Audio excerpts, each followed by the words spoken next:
and gentlemen, welcome back to Off the Clock. I'm your co-host Chris. If you guys don't know me, I've been fairly absent for. You've quite been some gone. time. You've been gone, dog. I'm not gonna lie. I'm not even done speaking to the people. You've been gone, bro. I'm sorry. They know. They know. It's okay. It's okay. It's okay. They know. Anyways, guys, welcome back to Off the Clock. I'm your host Chris, and my co-host here, Daniel, as well. You guys might know him from the main Dial episodes. Stay on the watch as well. What's up? If you guys haven't watched any of those episodes, if you're new here, we welcome you guys. Here we just have really chilled conversations about what's going on in the watch industry. Currently, there's the GPHG this year that's going to be holding. And at the moment, it's the Watches and Wonders. Okay. The biggest, arguably biggest sort of conference. One location, Geneva in Switzerland. And I mean, bro, the novelties, guys, that have come out or so far They look fantastic already. are next. Already, level. they look extremely impressive. And contrasting with last year, and to start off with the whole conversation, before we get started, guys, we're jumping on many things at the same time. Before we get started, we'd like to say a very, very big thank you to all of you guys that have been watching. Those of you on YouTube, those of you on Instagram, on TikTok as well. You've been liking, sharing, subscribing.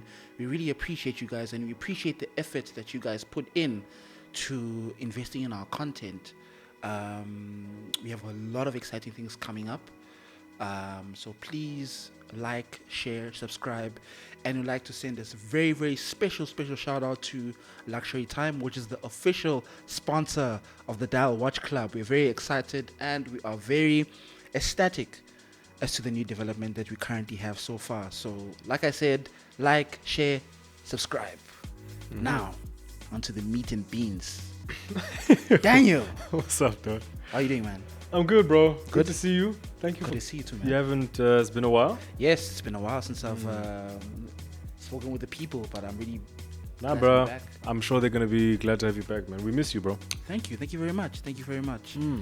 I have some questions for you, man. Shoot, I've been bro. gone, but Shoot. I still have gang questions for you. Okay. I'm here for it. Hopefully. Watches and wonders, man. Like, I've been seeing that so much on my feed lately. Obviously knowing that, you know, we kind of in that season now, Yeah. where many watchmakers are gonna essentially take the stage and compete in various categories.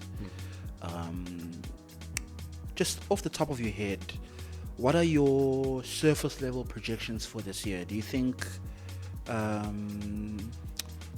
what's going through your mind actually with regards to this year's Watches and Wonders? What are we looking at? You know, I think this year's Watches and Wonders is one of the best ones, for sure. This is obviously the second Watches and Wonders that we've paid very close attention to. And I mean, when you look at what the main brands are bringing to the table and what everybody else is bringing to the table, you're starting to see the merge of sometimes the big name is not always the right one.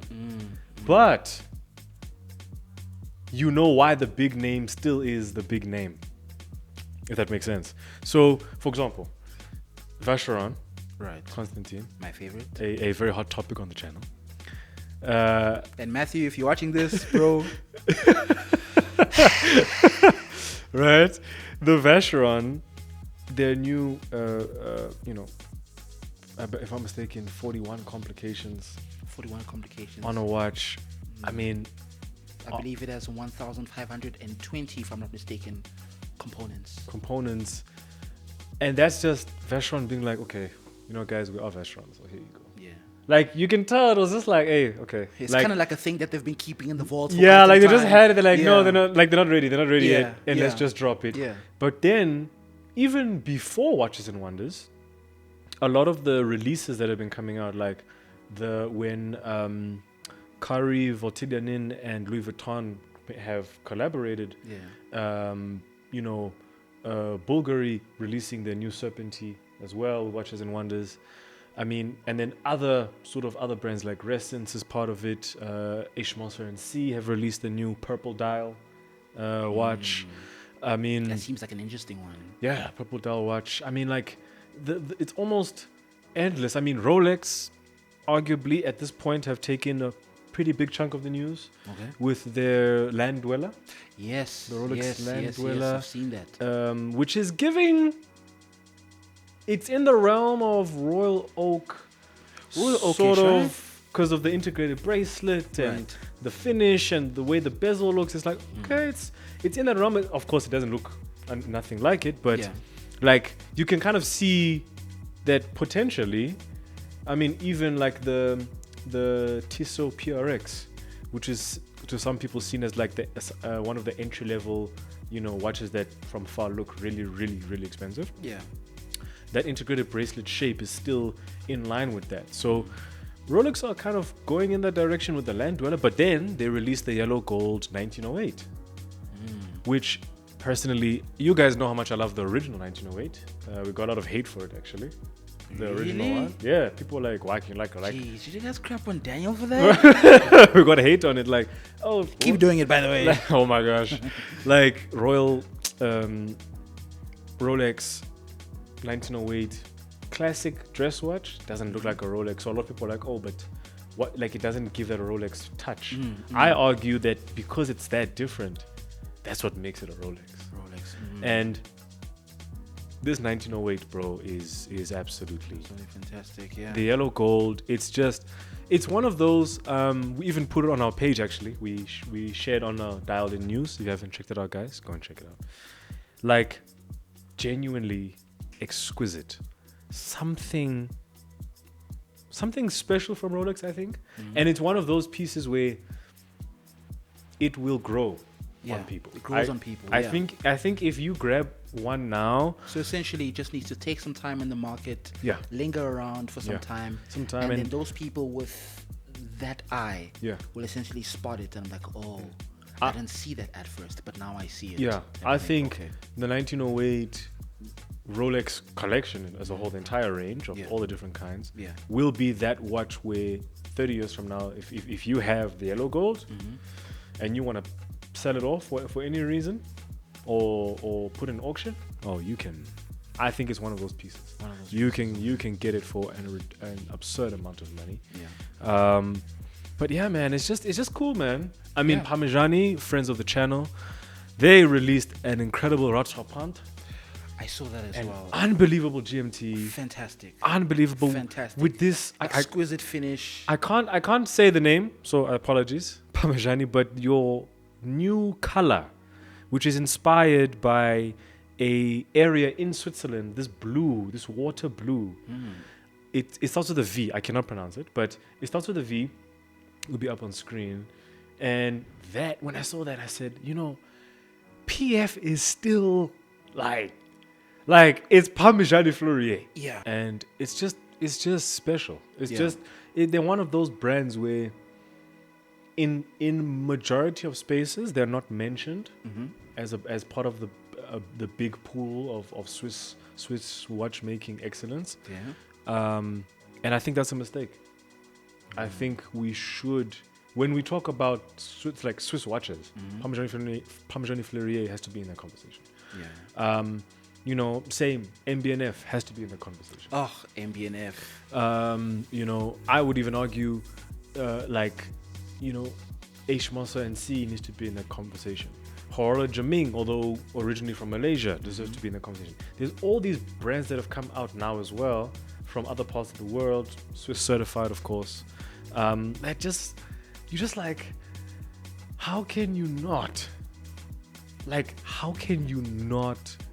watches? Watches, yeah. I don't understand. I mean, Gégé Lecoutre with the enamel. Like, what are we doing? Like, how do you keep doing this, bro? I apologize to cut you, but I'm not sure you guys watching at home, if you guys can relate to this, but there's so much innovation in our day and age, especially when it comes to watchmaking and watch craftsmanship, that it almost becomes really tough for you to pinpoint a brand that you really like, especially when you're starting out. If you're starting out in 2025, I would say it would be difficult for you to find one favorite brand unless you've been a watch enthusiast or watch connoisseur for quite some time. You'll relate with a certain brand and you gravitate towards that, and almost in a sense your loyalty to that brand is more solidified. I just wanted to just take that there because he's mentioning all these brands, you're mentioning all the brands, and I'm just thinking to myself, man, the innovation is absolutely, like, I imagine one day an arms race, but for watches. I can imagine that. I can definitely imagine that. I can imagine something like that happening because, and actually, now that I remember, I have a question for you, and it has to do with micro brands. And now that Watches and Wonders is going on, how do you feel about micro brands? Do you believe that there are quite a number of micro brands out there that deserve to be in Watches and Wonders, considering their innovation, considering the ideas that they put forth, considering the pieces that they have? Because I know online on Instagram, Instagram is quite a place for you to be exposed to quite a lot of these brands. More than anything, these watchmakers use Instagram as a platform to market themselves. So what do you think about that? What do you think about, what's your stance on micro brands and Watches and Wonders? Do you think they have a seat? Is a seat available for them at that event? Two things. One thing, definitely. I think that goes without saying. I think when you talk micro brand and names like MBNF, Uwork, Horologer Ming, just those three, Baltic, just those four, you're like, oh, surely Uwork has something at Watches and Wonders. Surely. They're, like, when you see what goes into their watches, and let's say they aren't at Watches and Wonders, hypothetical, then you'll be like, oh, but especially like you're saying, if you get exposed to them, you're like, oh, these guys are one of the, they show themselves so well. They do what they do best, better than a lot of watchmakers, genuinely.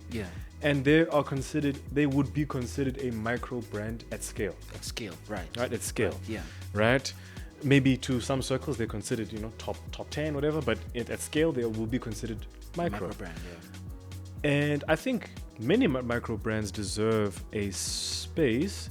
If I'm not mistaken, there is for the first time, there is a sort of haute horology, like, not really like art, basically, that has been welcomed into Watches and Wonders for this year. Nice. So that's one thing that I think haute horology and horology in and of itself is something that it will continue to expand to different rooms, just because there's so many people in it, so many people that are going to come into it, and if you ignore it, it will destroy the industry. From a pure just like, okay, well, you can't minimize such a vast industry into 20 watch brands, 30, when there's easily over 100. Over hundreds, easily.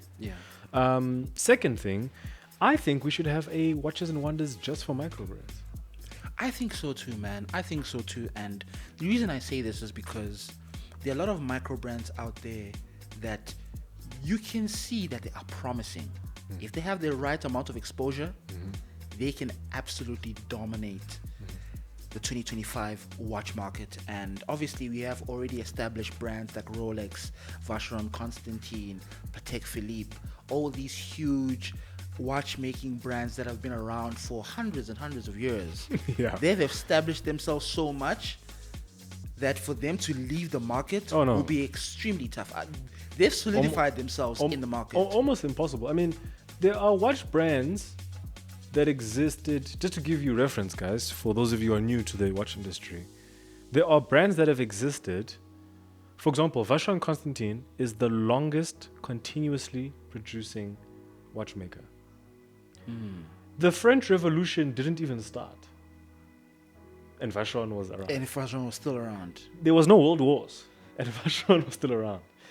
So, and they are the longest surviving, continuously producing watchmaker of all time. There are older brands than Vacheron, and they've been disintegrated because they couldn't keep up with the time. Yeah. And just as one example, Vacheron is obviously the part of the pinnacle, in my humble opinion. Okay. I would include FP Jaune in that conversation. Shout out to you for that first opinion. Possibly.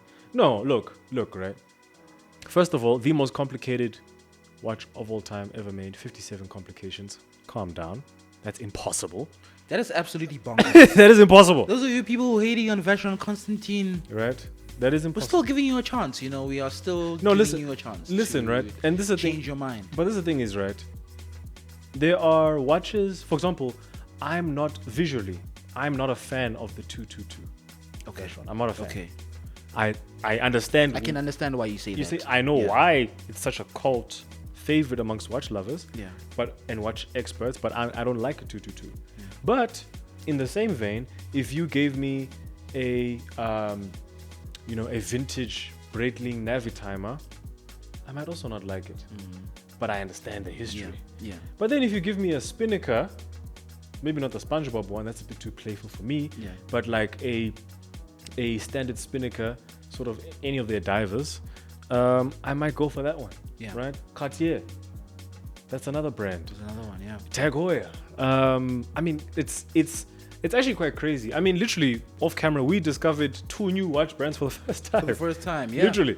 And there are so many of them. There are so it's many crazy. watch brands. It's crazy. So many people who are getting into the space. And what you said earlier on about, as time continues to progress, there will be multiple people who enter the industry, and with Watches and Wonders also including the art segment. Yes, art segment, and certain smaller brands, certain independent watchmakers who are given a space to shine. Yeah. I mean, U-Boat is in Watches and Wonders. Ressence is at Watches and Wonders. Yeah. I mean, Ressence is one of the micro brands from Belgium, and they're they're on the biggest stage, arguably equal to GPHG, in our world. Yeah. Right. So. Yeah, I think it's like you're saying. I think it's just a matter of time, man. I think it's a matter of time, and it's exciting. It is very exciting. It's very, very exciting, and it actually goes into a thought that I had about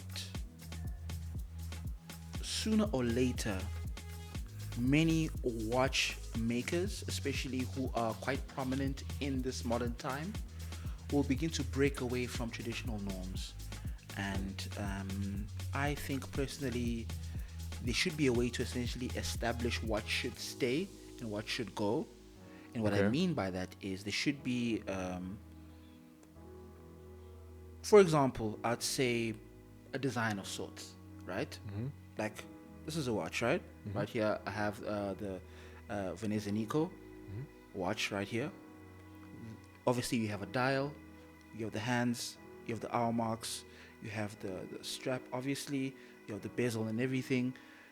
Those are like components of a watch that should stay the same. And what I fear is with the progression of technology, I fear more or less of a progression of, I'd say progression of design. Okay. And I don't want that to be the case. I'm not sure if I'm reaching, guys. Please let me know in the comments if you think I'm reaching. So when you say innovation of design, are you saying you're afraid that we're going to step away from, or the lack of? Step away from. Okay, well. Okay, but then like when you look at like Jacob & Co. and their new Astronomia, which is... Okay, that is an exception. Which is like... That unbelievable. That thing is absolutely insane. It is bonkers, bro. I don't know how do you, and then it's obviously celestial, So it's rotating Right. around itself like a planet, but like with a moon. But the moon is the movement. you know what I mean? But then obviously the hour markers are, I don't know, symbolic to another planet that's orbiting around each other, and it's this beautiful sort of dance. You know, I think when you say innovation of design, I think you're referring to, or how I interpret it, is you're referring to the innovation of mechanical watchmaking. Yes. So that we don't end up with everyone just wearing smartwatches. Yes. Which we hate. Yeah, guys, smartwatches really aren't it, in my opinion. No. They have be straight and blunt with it. They have their place. They have their place. They have their time. Use them for what they're made for. Right. Okay. And appreciate the hand craftsmanship that it takes to create a mechanical watch. But I think, as long as we maintain the mechanics, and the mechanics will evolve, maybe someone will realize, oh, we used to have, the escapement used to have to include 1, 2, and 3. We figured out a way to evolve an escapement. Cool. That will ultimately allow people to create new designs. Now we've got, I don't know, pyramid shaped watches now. And, now shapes are changing and all that kind of stuff. Like for example with the Cartier Crash, right? With that very sort of broken design, like Vacheron, one of my personal favorites, same sort of design where they're able to manipulate and alter the shape that is, again, not organic. So it's not your round, it's not your square, or your hexagonal, like your Gelgenta Royal Oak, or it's more like an abstract shape. Abstract shape. And Pierre Cardin, the vintage Pierre Cardin, yes. That was spoken about in our special. If you haven't watched it, check it out. Check it out, guys. It's just like, I think that type of innovation mechanically will then force people to rethink design, aesthetics. And I don't think that's a bad thing. I think the bad thing is, if all of a sudden they're like, you know what, guys, we don't have enough steel, guys, like we can't be making amazing bezels anymore. No. Let's just let's just do smartwatch. No. That is out. No. Absolutely not. Because then you'll be killing an entire industry. You'll be killing something entire history that is really founded in so much. Industry is founded in so much history. The journey thus far has been quite eventful across all the watch brands. Oh, it's incredible. Unbelievable. The history of Vacheron Constantin, lasting longer than the French Revolution itself. That alone is the watch industry. Crazy. Just because it's one brand doesn't necessarily mean that that one brand doesn't represent a collective. It definitely does. And I think what we should do is, or rather what the watch brands should do is to really stick to it, stick to, I think that's why I really love the vintage watches so much as well. It's because it's very reminiscent. It really reminds you of the early days, and more than anything, the history of that brand screams loud from that piece. Before we go, man, I'd like to ask you one more thing. With regards to Watches and Wonders happening this year, fun question: who do you think is gonna take the crown? Basically, who's the best? Worst question to ask some Watches and Wonders. You know what? I have 3 in my mind. Okay. That will gun for it. Rolex.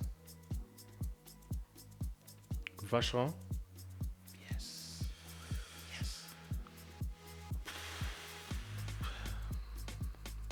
Damn it.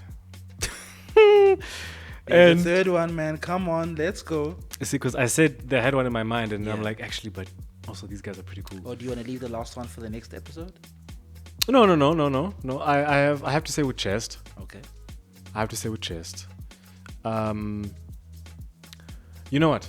Yeah, I would say Rolex. I would say Vacheron. For sure. That complication. Without saying, man, that goes without saying. No, that this 41 complication. I'm sure by now people know that. Come on, guys. Vacheron Constantin is up there. And saying it again for like the third time. And you know what?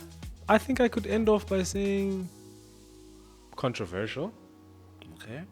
Maybe. Drum roll. But like, hey man, listen. Daniel Roth. Daniel Roth. The Daniel Roth. I don't think I've seen a better looking rose gold watch in my life. Wow. I don't think I was not expecting that. I don't think I've ever seen a better rose gold watch in my life.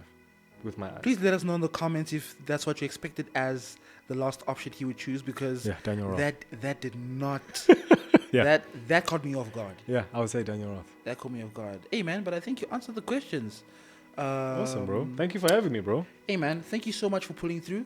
Obviously Matthew couldn't be here today, so you obviously filled in the gap, and I really appreciate you being here. I mean, you didn't miss anything, so yeah. I'm joking. Matt, you're my guy. You know. He's not joking. Matt, you don't listen to him. I'm joking. Anyways, guys, thank you so much for watching this episode of Off the Clock. Please make sure to like, share, subscribe. Guys, please go over to our Instagram at the Dial Watch Club. Follow us there to get frequent updates on our content as well. Updates on GPHG, updates on Watches and Wonders. We have tons of content packed for you guys there. And Daniel, bro, once again, thank you very much. Appreciate you, my bro. Cheers, and have a good one. I'm your host, Chris, and I'm out.